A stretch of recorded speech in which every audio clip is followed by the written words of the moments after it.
Welcome to the Big World Made Small podcast for the adventure traveler. I'm thrilled you're here. My name is Jason Elkins, and in addition to being your host, I'm also a former U.S. Army paratrooper, third-generation commercial hot air balloon pilot, paramotor pilot, ex-Montana fly fishing guide, advanced open water scuba diver, and a full-time nomad that's visited more than 30 countries on 6 continents. As a seasoned adventure travel expert with a passion for creating and sharing meaningful experiences, I'm on a quest to impact the lives of adventure travelers, the tour operators they rely on, and the communities that host them. Every week, I bring you exclusive interviews with fascinating adventure tourism experts who have agreed to share their personal stories, favorite destinations, and some invaluable travel insights they've picked up along the way. We'll enjoy a casual conversation, create some connections, and likely share some laughs. It's my hope that by the end of each episode, this big world will feel just a bit smaller. Let's get started, shall we? Welcome back, everybody, to another episode of the Big World Made Small podcast for the adventure traveler. Today, we've got a special guest from Seattle. We've got Mark Everton. Mark is the CEO of Explore Seattle Southside. Mark, welcome to the show. Thanks very much, Jason. Thanks for having me on this morning. Well, it's a real pleasure. We had quite a conversation before I pushed the record button, and we were sharing all kinds of things. And I thought, let's go ahead and get this started. So we pushed record. We're jumping right in. Mark, tell us real quick, what is Explore Seattle Southside? Just so our listeners kind of get a feel for that, and then we're going to jump into more of your story. So Explore Seattle Southside is a DMO, a destination marketing organization. So very similar to other DMOs that a lot of your listeners have in their area, whether it's Visit California or Visit Seattle or something in New York or in the South. So we're concentrated in the area right around the Seattle-Tacoma International Airport, SeTac, and that is the 3 cities of SeTac. There's actually a city of SeTac, Tukwila and Des Moines. And this area has about 52 million visitors a year that are passing through here because of the airport. And it was important for us to create a destination marketing organization to be able to communicate with them about things to see and do within this area as they're kind of transitioning to other areas. We also see this a little bit. Similar organizations to ours would be around San Francisco Airport in San Mateo. People fly into San Francisco thinking they're flying into San Francisco, but they're really not. They're not even in San Francisco County. They're 25 miles south of the airport in San Mateo. Atlanta, Hartsfield Airport is the same situation. People fly into Atlanta thinking I'm flying into Atlanta, and you're really not. You're quite a ways outside of Atlanta Metro. And then, of course, we know Dulles and we know, the Heathrow are both not in Washington, D.C. or in London, but have their own destinations. And there's organizations that market them. So we're literally or technically called the Seattle Southside Regional Tourism Authority. And we did a rebranding about 3 years ago and shortened that to Explore Seattle Southside. And we could talk more about kind of what the whole marketing focus is and why Explore Seattle Southside really is kind of a good moniker. It's a good fit for us. I'm curious, and I suspect some of our listeners are curious as well. You're the first guest that I've had on the show from a DMO, and I suspect some of our listeners, DMO, you touched on it, but how does a DMO kind of fit in? Is it a political organization? Is it funded by the local government? How does a DMO generally work? What should our listeners know about that? So DMOs run the gamut from being a department within a economic development department of a city or a county, where they are actually a part of the government, to a subset of a chamber of commerce, or to independent 501c3 or 501c6 organizations where they're a standalone nonprofit and they get their funding from a variety of sources. We're very unique. There are 57 DMOs in the state of Washington, and our organizational structure is the only one of the 57. And we're treated as a governmental entity because we form this tourism promotion area, a business improvement district, if you will, of these 3 cities. And under our state of Washington law, it enables us to collect an assessment, just as you would if you were a business improvement district or a downtown improvement district. So in this case, every hotel room that's sold within our region, within these 3 cities, pays a $2 per room night assessment. And that money goes to the state. The state in turn returns that to us. That triggers us to be a governmental entity because it's all public money. And so that's how we're funded. Other organizations get funded as a line item in the general fund of their city or county budget. Or if they're a part of a chamber, it comes through a variety of funding sources, through membership fees or through an assessment. And in some cases, DMOs get a portion of lodging taxes, the bed tax that's charged by the state, city, county. And they're allowed or enabled to get a portion of that. We're unique, and that's hence why we had the tourism authority have the tourism authority in our official name. That's because we're a governmental entity. Okay, got it.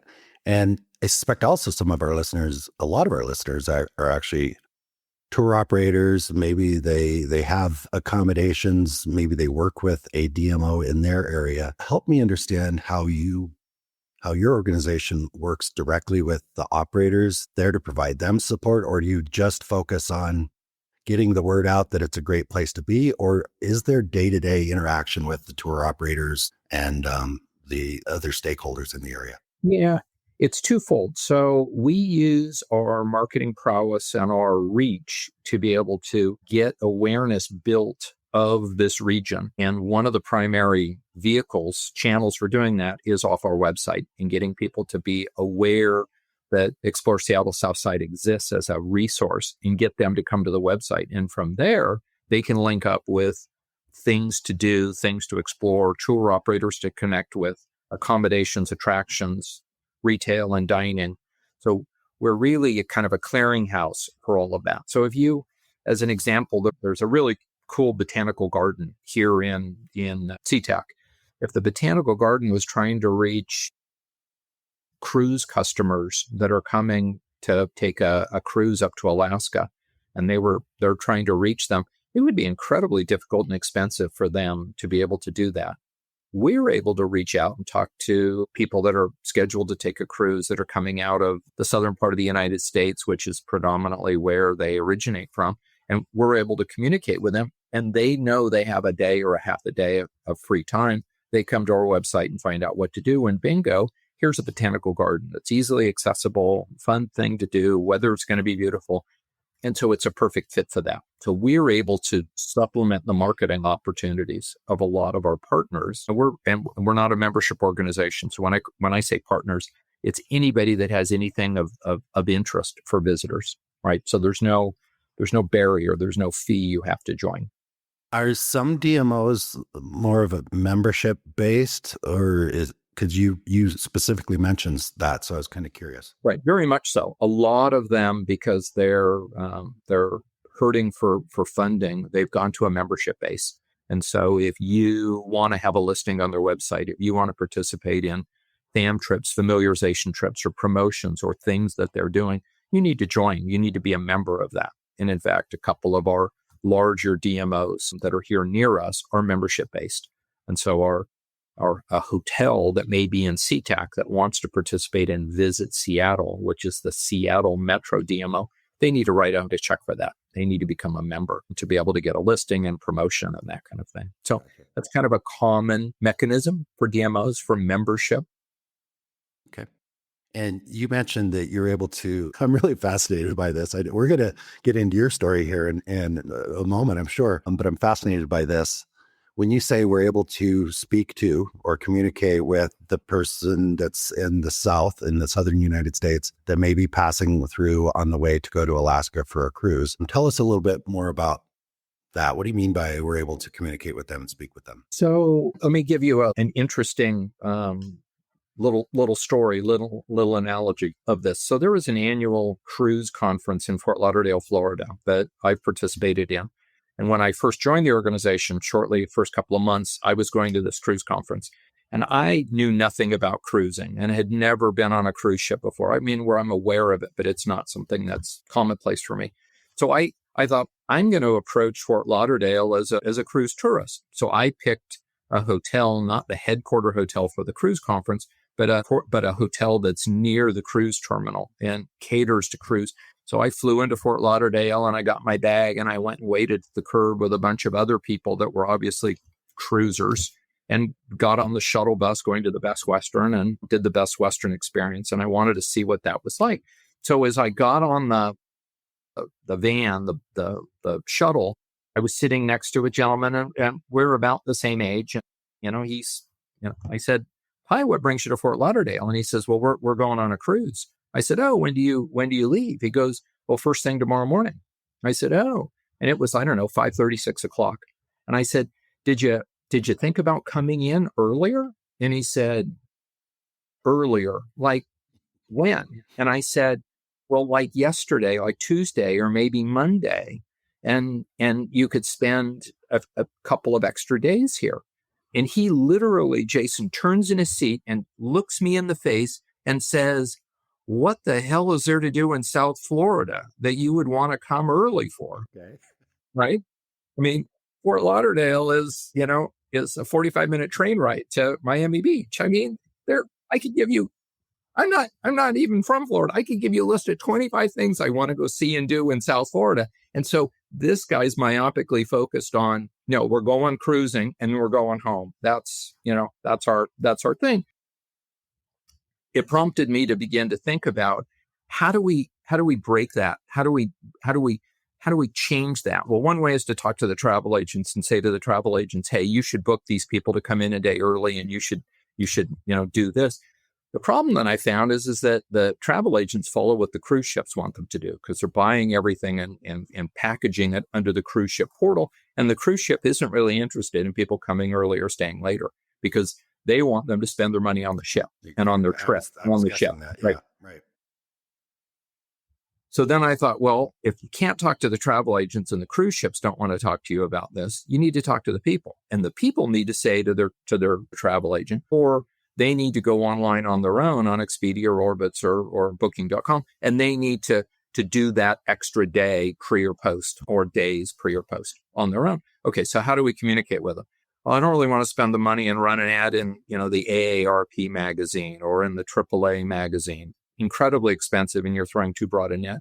So why don't we do some familiarization trips? Why don't we get some bloggers, some social media influencers, some journalists, and get them to come out here and take a cruise? But more importantly, why don't we get them to experience pre and post and talk about all the things that you could do as a mixed generational family traveling, or as somebody that's got mobility challenges, or somebody that's got a limited budget, or whatever it might be. And so we started a whole program of bringing influencers in and having them experience this area. Hence part of the name change of Explore Seattle Southside, where people don't realize there's a there, and that there are things to go and explore and experience and do. And so we are now pushing that messaging out, and it's subliminally landing in the laps of people that are traveling, that are going to take a cruise. And it's like, hey, honey, I saw this interesting thing. I read this little blurb. There's a rhododendron garden, and, I know you raise rhododendrons, and maybe we should go in on Tuesday and we could go to this rhododendron garden, as an example.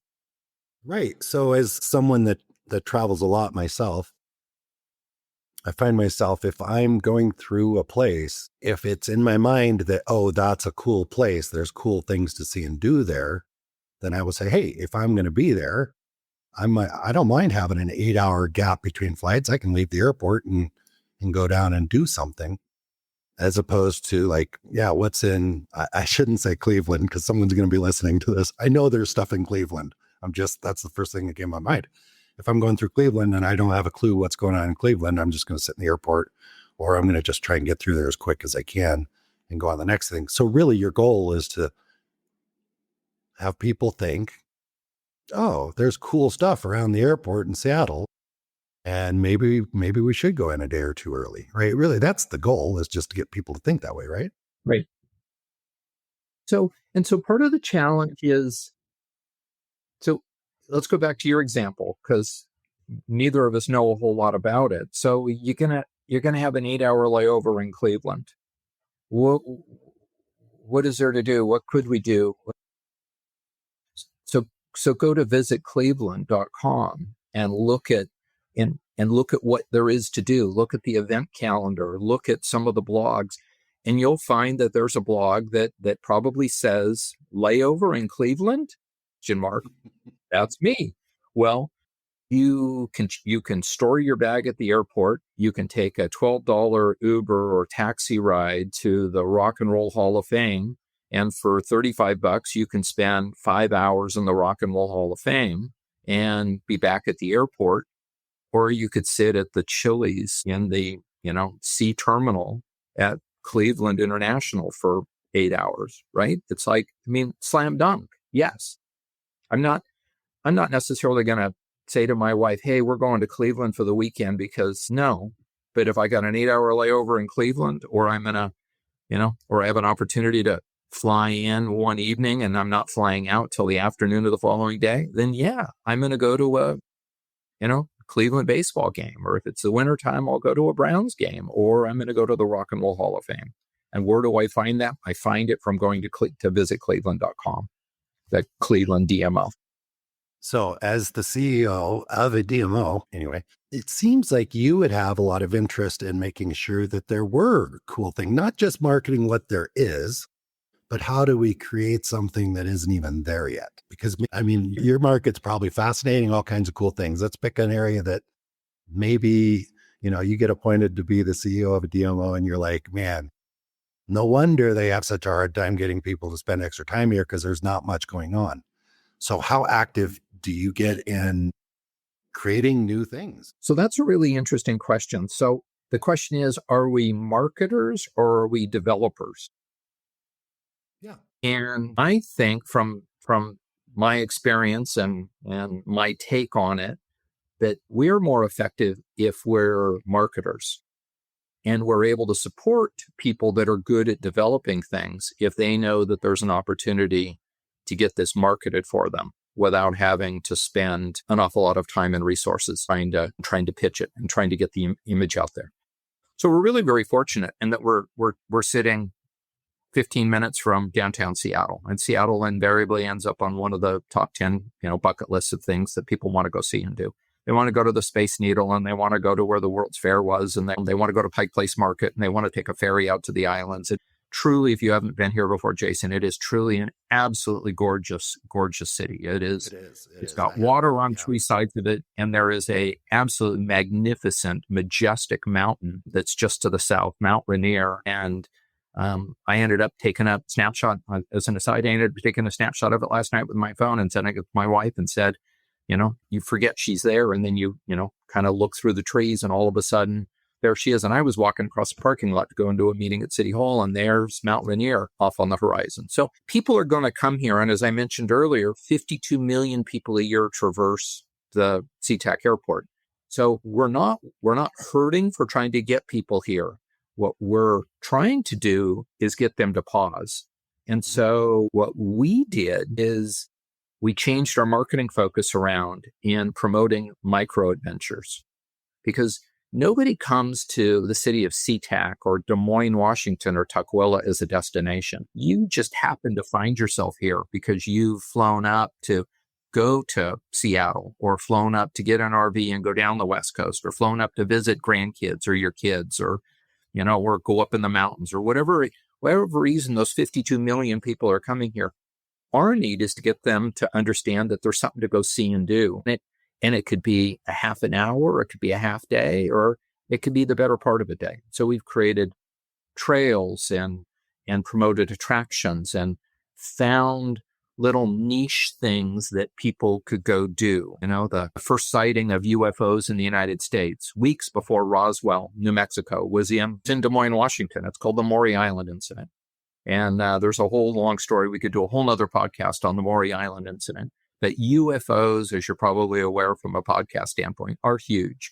Mm-hmm. And so we've created a UFO trail. You can go down into Des Moines and you can see a giant mural that depicts the incident. There's descriptions. You can go to the marina and you can look out over the water.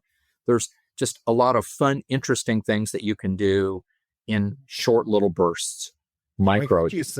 I heard you say we created a UFO trail. And just a moment ago, we were speaking about kind of marketing as opposed to producing or developing.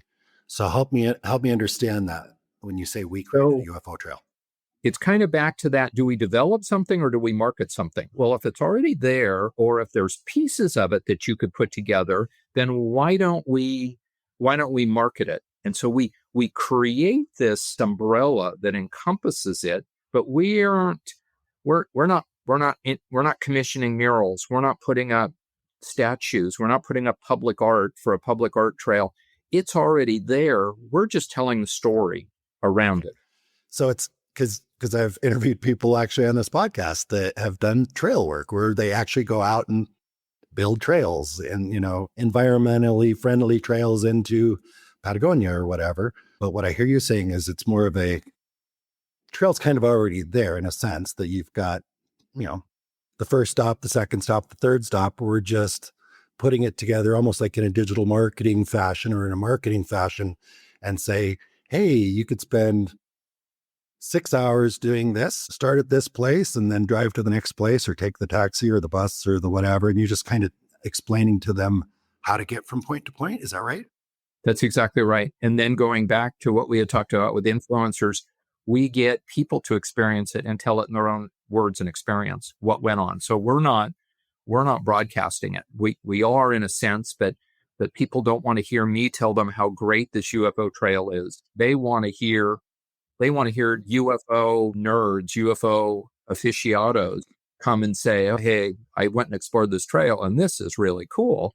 That's going to prompt them to go do that. So let me just share another really quick story. I was invited to speak, do a presentation at an annual Port of Seattle event. And I knew that the port is spending $1 billion a year on a airport renovation and expansion over the next 3 years. And we're nearing the end of that. They really wanted to get it ready for World Cup because we're one of the host cities in the summer of 2026.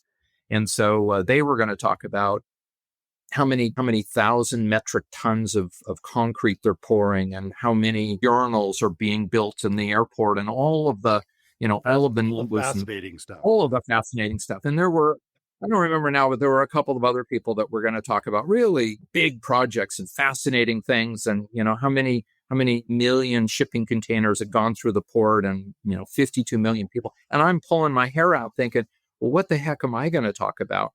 And so I decided to talk about how we've become the bubble tea capital of the United States. And I started off by saying, you've heard millions and billions and, and hundreds of thousands. Well, let me give you a number. The number is 24. And you ask yourself, 24, well, what's 24? Well, we have 24 bubble tea shops within 2 miles of the airport. There is a more intense concentration of bubble tea shops here than anywhere else. And I went on to tell this group of people about bubble tea. Most of them are our age, Jason, and they're like, bubble tea, that's like a, teenage thing at the mall. And and it's really not, because it really delves into the whole cultural diversity and what makes bubble tea. Well, what makes bubble tea is you have to have cultural diversity. You have to have a lot of people. You have to have a lot of foot traffic. And third, you have to have economic viability for bubble tea. You can't put bubble tea shops in the middle of nowhere and expect them to flourish. So I do this whole pitch. So my team embraces it and says, let's do a bubble tea trail. And so they create a bubble tea trail, a digital passport outlining, 15 or 20 of these bubble tea shops that you can go and visit. Every time you go to one, your digital passport gets stamped. And when you've collected enough stamps, we send you gifts, including this really cool, I wish I'd brought it, this really cool, plastic bubble tea cup with a lid and a straw, and that's got our bubble tea logo on it, right? So we pitch this thing, and next thing I know, the morning talk show radio or TV show in downtown Seattle wants us to bring bubble tea up, and they want to do a whole episode on bubble tea. And then Evening Magazine wants us to go around with us to a bunch of bubble tea shops and do an Evening Magazine piece on bubble tea. That's pretty cool. So did I, I've never actually made a bubble tea. I don't know how to make the little, the little tapioca balls, but so I'm not developing bubble tea, but we're definitely telling the bubble tea story from a marketing perspective. And you had 24 bubble tea shop owners. I have to speak slowly to get that right. Yeah. 24 bubble tea shop owners very, very happy with you, didn't you? Extremely. They're like, I mean, what have they been doing? They got a neon sign in their window. They may help out with a fun run or something in town to get their name on a T-shirt. They might, put out a little coupon in the little mailer that comes to people's homes where they buy one bubble tea, get one free. They're like, how do we get the word out that, that we've got the coolest green dragon, matcha bubble tea in the world? How do we tell people that? And that's what we do. As I'm listening to you, I'm thinking if I am a tour operator somewhere listening to this episode right now, I think I need, hear me out and you tell me if this makes sense, but I think, man, I need to get a little bit more creative with my DMO, and maybe I can come up with an idea like that and take it to the DMO and pitch it to the DMO instead of just sitting back saying, hey, DMO, what are you doing for me? What have you done for me lately? Maybe I come up with a cool thing that maybe benefits a few other people within the area, and I pitch it to someone like yourself or someone on your team. Does that happen? Would you advise? Yes, absolutely. absolutely. To do that?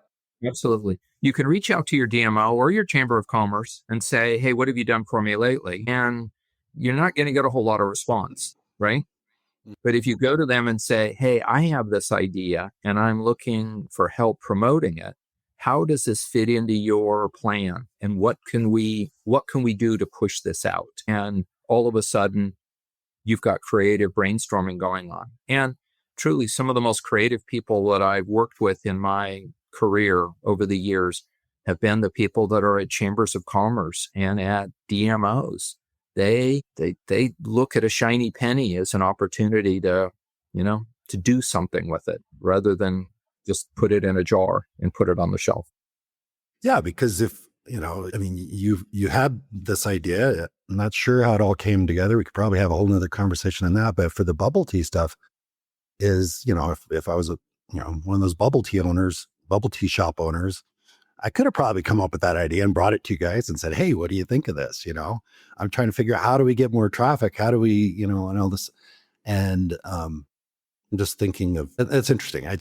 I hope people are listening to this because I see in social media in my groups, I'm in a lot of different marketing groups and groups with the tour operators. And there's a lot of, trying to figure out why these organizations aren't doing things for them. And they can just get a little bit more creative and go pitch it.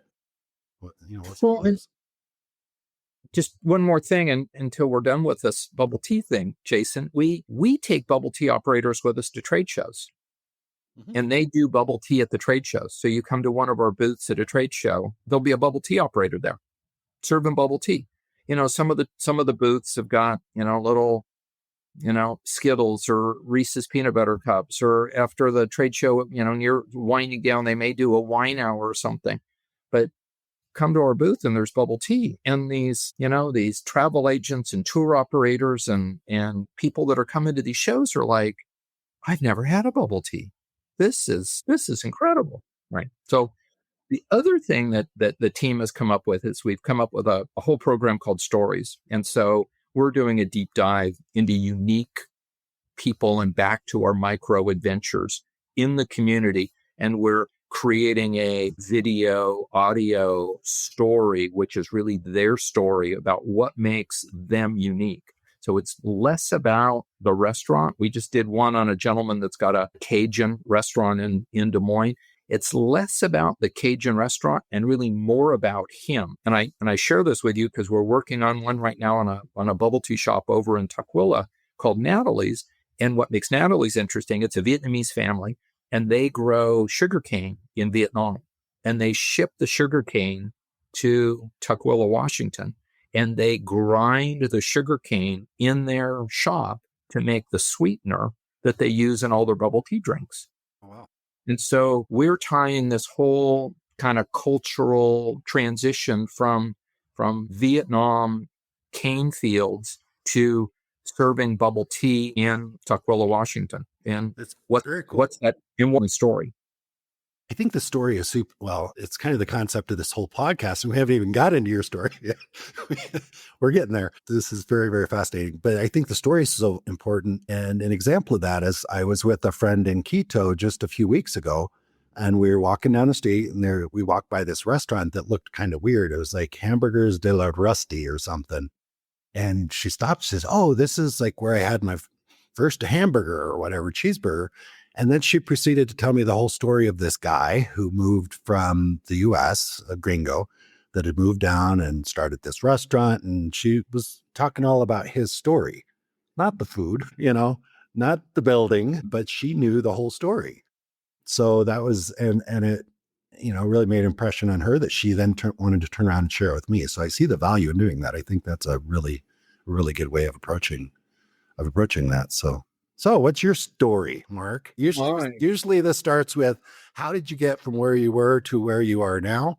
We just discussed a lot of kind of the stuff you're doing now, but I'd love for our listeners to have an opportunity to kind of hear your story and how did you get into this stuff? I'll preface it by saying it's not a terribly exciting story. So I hope people aren't on the edge of their seat over. Make it exciting. I'm sure it's funny. If I can make bubble tea exciting, I should be able to make my story exciting, right? Well, I'll tell you what, Mark, before I forget, I'm sure that anybody that's listening to this episode, the next time they go through SeTac is going to go find a bubble tea, and hopefully not in the airport. Hopefully leave the airport to do it, right? Right. Or they go to our website and look at all the other, fun little things to do. They can go find a UFO, or they can go walk through rhododendrons. So there's a variety of that. Absolutely. So I was going to college. So this would be back in the late 70s, up in Humboldt State, up in northern California, just south of the Oregon border. And they have typical small, college. It's part of the California State University system, but there are only like 7,000 students, 5,000 students, and they had dorms. And as soon as school shut down in June, the whole school seemed to just kind of close up, and everybody would wait until the fall, and it would start back up again. And right about that time, somebody had pitched administration and said, "Hey, we've got all these assets, we've got all these classrooms, we've got all these dorms.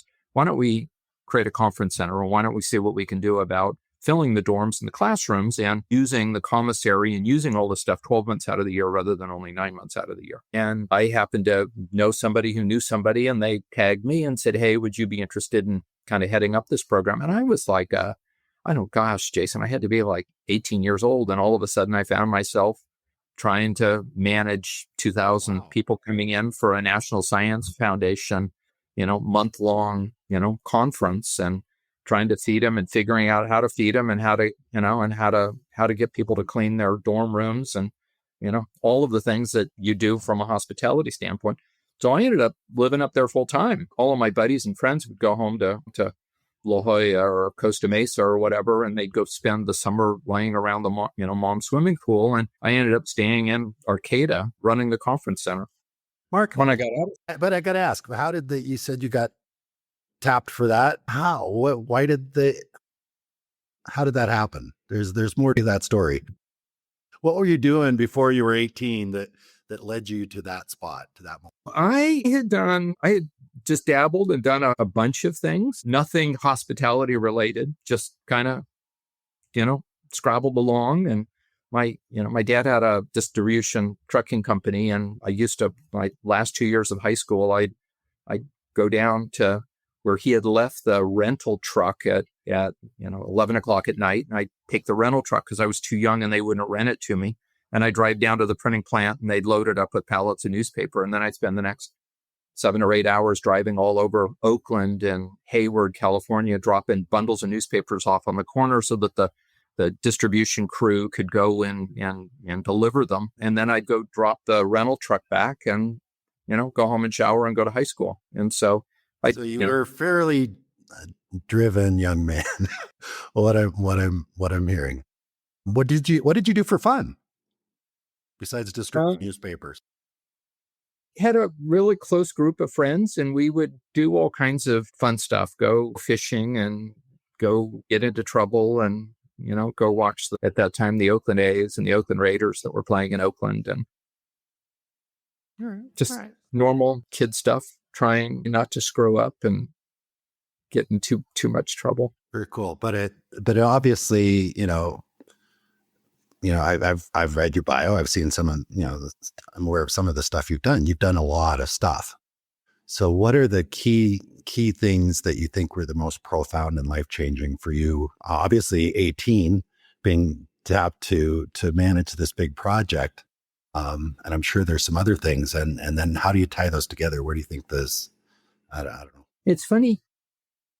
It's an interesting question, Jason. And my wife and I have 5 children. And one of the things that you try to impart on the children is a need to understand your surroundings and to be able to use deductive reasoning and to trying to find a solution, to find the best course of action for whatever it might be, whether it's personally or professionally. I think to some degree, maybe with the advent of AI and Siri and our computers, we've to some degree lost that ability of looking at A and B and deciding what's better, makes more sense. And instead, if a million people have said A is better, then you just naturally migrate to A. When I was 17 years old and driving a boxtail truck around some of the worst parts of, Oakland and Hayward delivering newspapers, I had to figure it out. I had to learn how to read a map. I had to figure out how to organize a truck. I had to really learn it. And then when I found myself at, 18, 19 years old, 20 years old at the, running the Jolly Giant Conference Center at, Humboldt State University, it was the same thing. It's like, how do you do this? How do you clean dorm rooms in a facility that never cleans dorm rooms because the students do it, right? So there's really no housekeeping, right? So I think that logic that I kind of honed has just paid benefits through the years. And going back to what we had talked about earlier, it's like, well, what am I going to talk about in front of, the annual port meeting? And, kind of this epiphany of saying, well, let's talk about bubble tea. Yeah.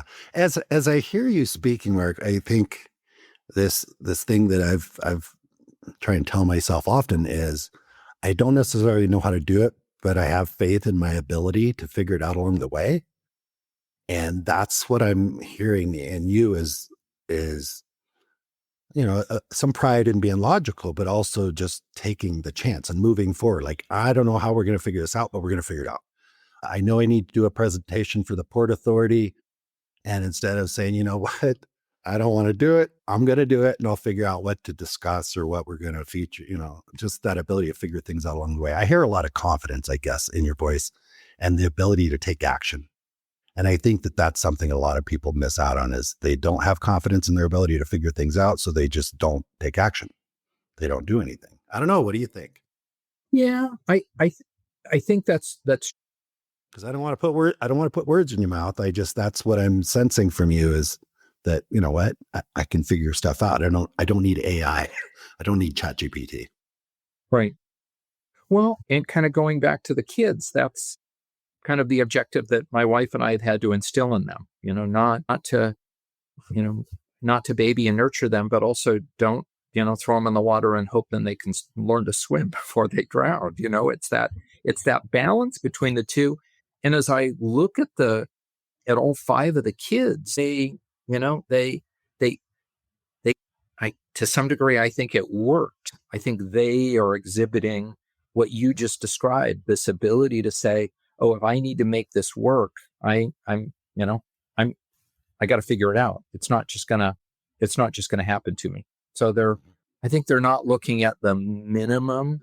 They're really looking at what the potential is. And I think a lot of my peers do that. And when I go to these conferences and I hear about what DMOs are doing, and I'm amazed. I'm not unique. They're very much on top of it and saying, I can't sit on my laurels if I want my region, my city, my town, my county to be successful. Ooh, I don't know if maybe we edit this out later if you say, oh, geez, Jason, I don't think I wanted to have that conversation. But do you think that DMOs, so your DMO is very much, I can't remember the exact terminology, but it's It's a government entity.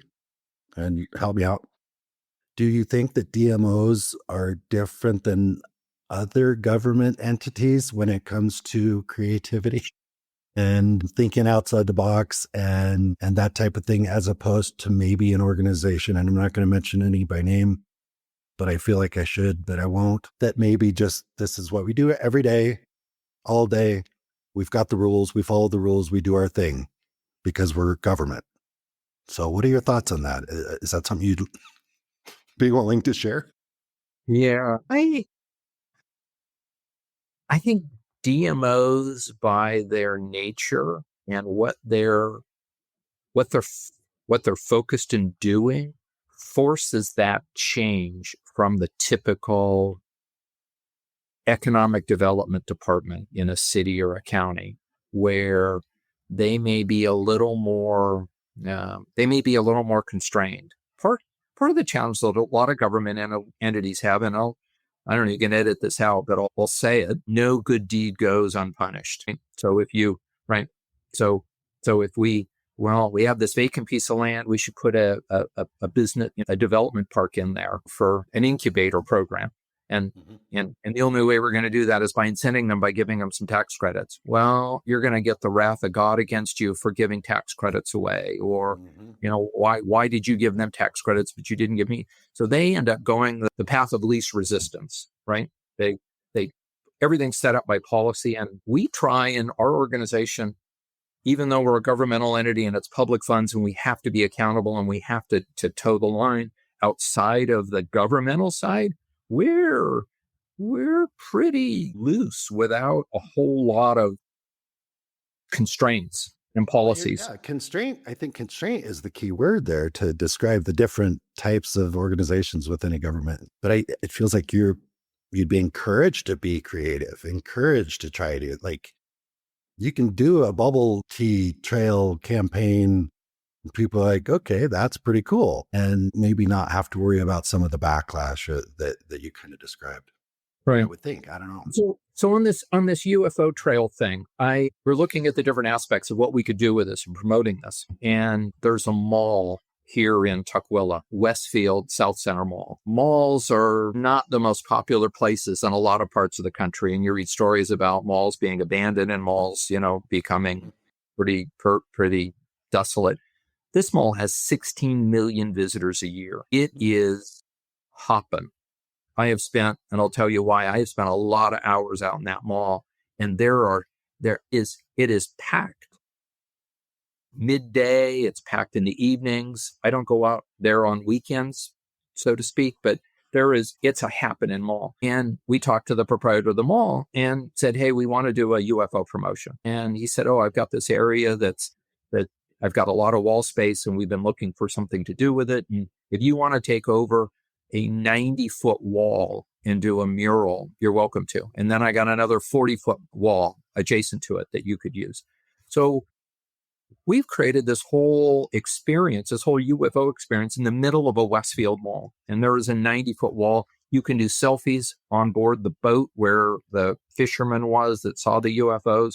There's a AR experience that you do on your phone, and all of a sudden now there are UFOs flying all over your head. There's a whole storyline that involved U.S. Army intelligence and the crashing of a B-25 bomber that had evidence from the Maury Island. And so you got all of this stuff going on in this.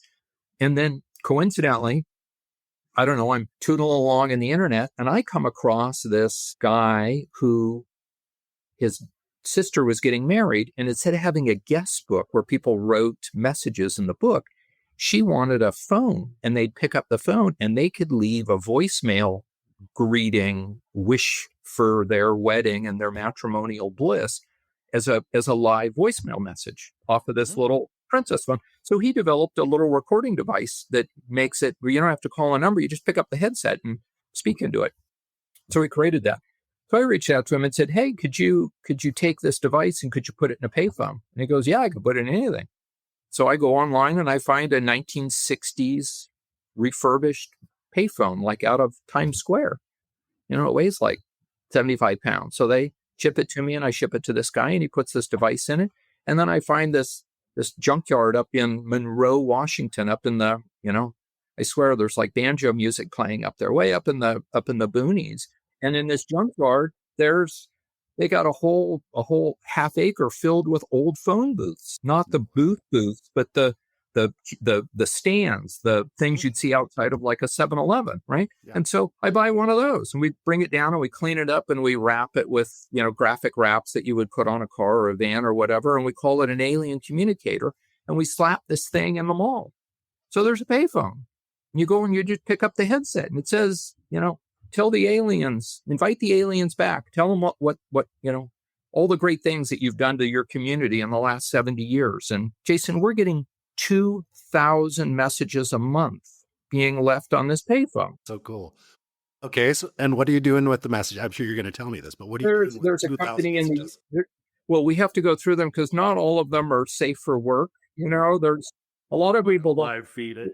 There's a lot of people that don't like aliens and don't want to invite them back, right? And, there's a lot of 13, 14-year-old kids that want to, I don't know, that this is their only, it's their soapbox. And so they want to talk about, how unfair, Mr. Green was in PE today. But so we find a few good ones. We have an audio, I believe. I haven't seen it. I haven't been on our website on that section lately, but we were going to put some of them on our website so you could actually listen to some of them. Then we found there's this company in the UK that you could subscribe to, and they'll blast these into outer space. And so they're somehow by some technology, they're blowing these out into outer space. So we're hoping that aliens somewhere are listening to these, inviting them to come back to Des Moines, Washington, and see what great things we've done with this community in the last 70 years.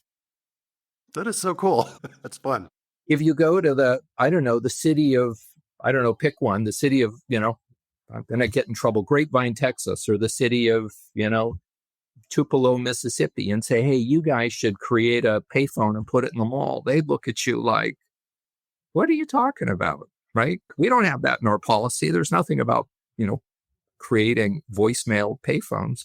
So that's the fun thing that we're able to do. And, before you hit the record button, I asked you kind of what your audience reach is and how many downloads and things you're getting. I get a sense that if you could get 2,000 people a month downloading your podcast, that would be like, yes, that's right. So to get 2,000, and I've been out there because you have to go out and download it and, kids mess with it and stuff and you have to go on. I've been out there working on it and people are like reaching over me and picking up the headset. And I'm like, excuse me, I'm working on this thing. And they're like, oh, I'm sorry. I was going to leave a message. That's so cool in so many ways, but I love just the creativity behind it. Of course, my brain is like, okay, can you use AI to transcribe it or to to find the best ones, or, I'm going through all the processes and all the stuff that your team gets to worry about. And I think we are. I'm not an AI expert, but I got some people here that are on first name basis with Chatty, and they get her to, listen to those and give us a concise.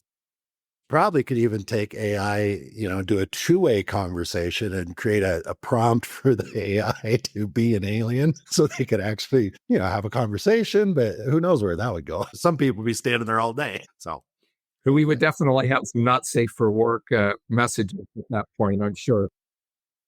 That's pretty funny. So, all right. So I want our listeners to know just a snapshot or as much as you want to discuss about your background and cause I know it started 17, 18 in the hospitality industry and you've gone a long ways with that.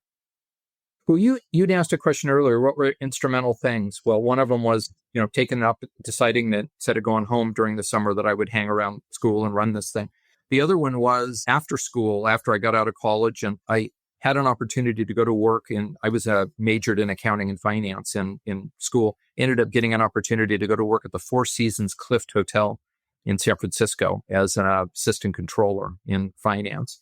And at that time, the Four Seasons Clift Hotel was a 5-star, 5-diamond hotel, 5 stars from Michelin and 5 diamonds from AAA.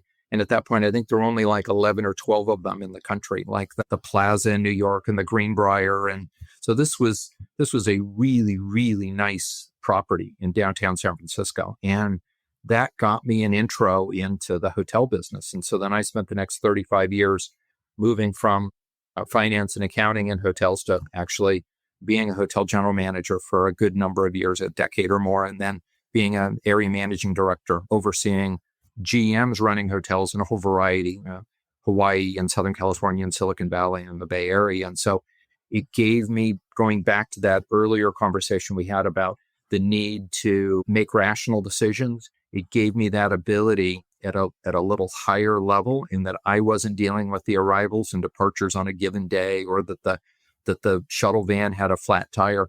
I was helping mentoring GMs that were dealing with those issues. And they were looking for support. They didn't need me to tell them to go fix the tire. They needed me to help them understand what the backup would be. What could they do creatively to make sure that they would have a functioning shuttle van, or that they would be able to take the, New York Knicks at 2 a.m. when their hotel wasn't able to take them, and how to manage that and how to accommodate it. And so that was a fun part of my life, is doing that, because not only was I think imparting information and knowledge and wisdom, I was getting that back from them, because these are just incredibly the unsung heroes of the hospitality industry are really people that are running hotels and making those day-to-day decisions. Yes, the people that are working on the line are very important. But boy, the people that are laying awake night worrying about these things, those are the people I think that need a little pat on the back at times. But they're so incredibly creative. It's pretty phenomenal and fun to work with. That's very cool.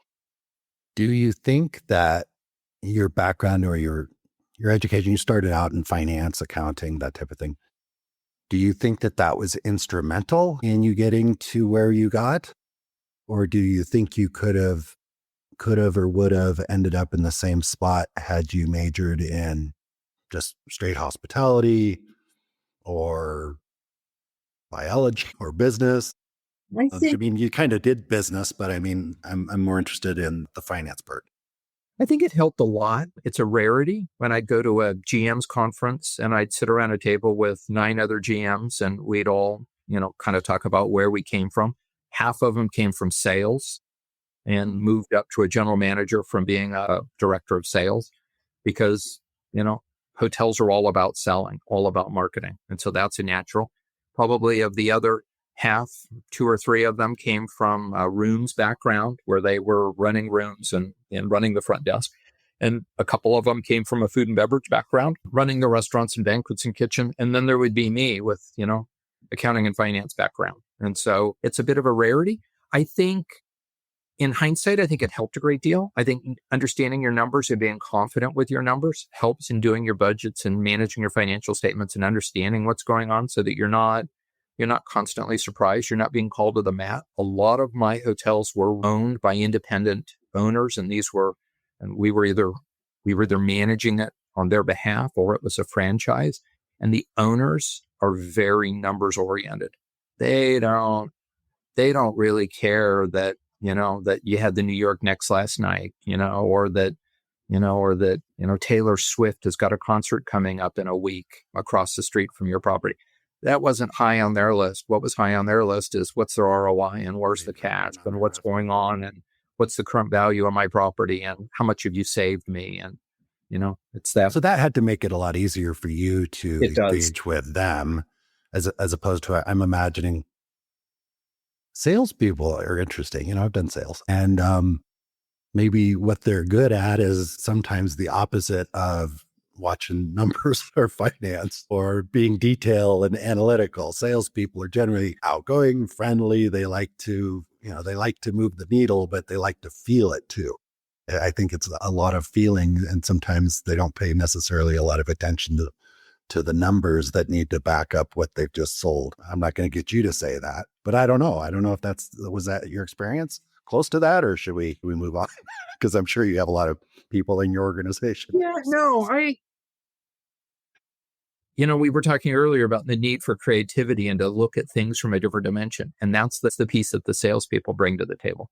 And they're not all oblivious to the numbers, but their focus is really about how do I capitalize on the creativity. Really funny story. I had one of the properties I was managing, I had a director of sales that came and and said, hey, you need to give me a high five because I just did something phenomenal today. So I gave him a high five and I said, what'd you do? He said, we just signed Hawaiian Airlines for their airline cruise. So we're going to be hosting all of their crews. And and at that time, I think the crew was like 13 or 14 crew members. So we got 13 or 14. We have two of them. We have 13 or 14 times 2 times 7 days a week times 365 days. And when we do the math at the rate, it works out to being a $7 million contract. So I just got you a $7 million contract. And I said, wow, that's amazing. When do they, what's their in and out pattern? I said, well, because they're Hawaiian, the planes take a lot of time to turn around on the ground. So one of the crews will come in at 7 a.m, and then the departing crew won't leave until 9 a.m. I said, okay. So we got to have 13 or 14 rooms vacant all night for them to come in at 7 a.m, while the 9 o'clock crew is still going to be in their rooms. So they're only paying for 14 rooms, but they're using 28 of them. And 14 of them sat vacant the night before, and we got no revenue on that because we can't turn them, even though people might check out at 5 a.m. We can't clean them between 5 and 7 because we got no staff. He goes, yeah, I hadn't thought of that. High five. Yeah. Well, for 250 days out of the year when we weren't going to sell those rooms anyway, it was a great thing. But for the 100 days a year that we definitely could have sold those rooms, there was a bit of a displacement factor that occurred. So probably good to have a financially savvy guy around. Bounce ideas off of. Let's just say it that way. But oh boy, Mark, you've got a lot of great stories. Super fascinating. This was a little different conversation than we've had, with some of the previous guests, and I learned a lot of things that came up that I honestly wasn't even aware of. I've had people talk to me about, you should DMOs this, DMOs that, and I'm like, well, I'm not really sure. I know they've sponsored some fam trips that I've been on. But I appreciate kind of a look into the backside of that and some of your useful tips and things that I think the people listening to this need to hear. I'm curious, though. What did I forget to ask you? What should I have asked you? And what do you want to make sure our listeners know, either about you or Southside of Seattle or anything else before we wrap up?